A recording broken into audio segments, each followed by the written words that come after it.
Well, to start with, making a paper magazine in 2025, the concept itself is an absolute challenge. It's a challenge to survive in this era of humanity with something that is made of paper.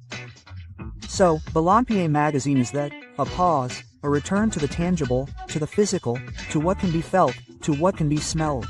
My name is Ader Bayuelo. On the internet they call me Legends, and I am the director of Balon magazine. I also grew up reading magazines. I grew up reading newspapers, and that's how I fell in love with soccer and sports journalism. We are living through a gray moment in sports journalism. It is focused on doing everything fast, expeditious, fleeting.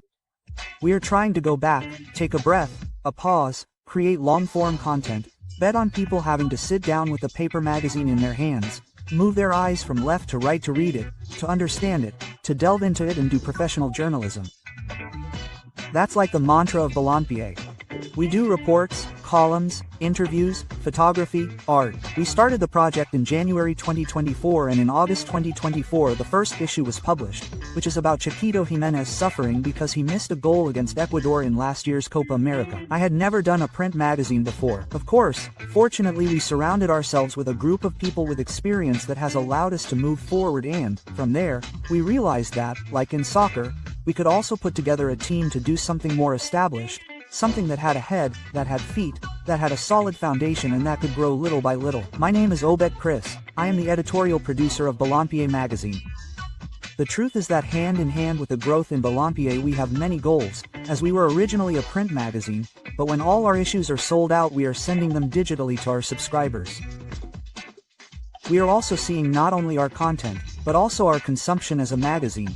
The idea is that we continue to do our quarterly print runs. In the medium term, a World Cup guide is coming, taking advantage of the fact that we are going to host it, and the idea is that, to continue doing independent journalism that is well done.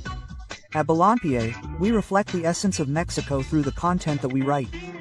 We really like explaining and detailing the history of our soccer.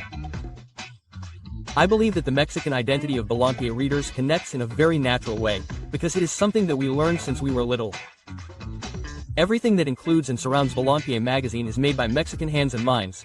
Designers, illustrators, photographers, editors, reporters, all of us who participate in Manos y Mentes Mexicanas magazine.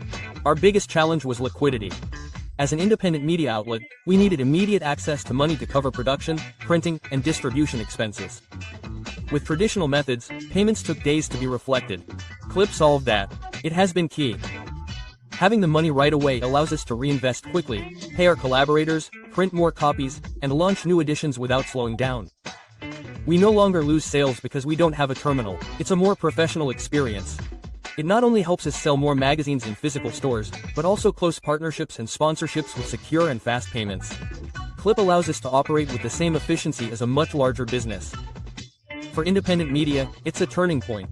You can find out more about Balompié magazine at balompié.mx. You can follow us on social media as @Tayendes and @RefBalompié. Your pride is our pride.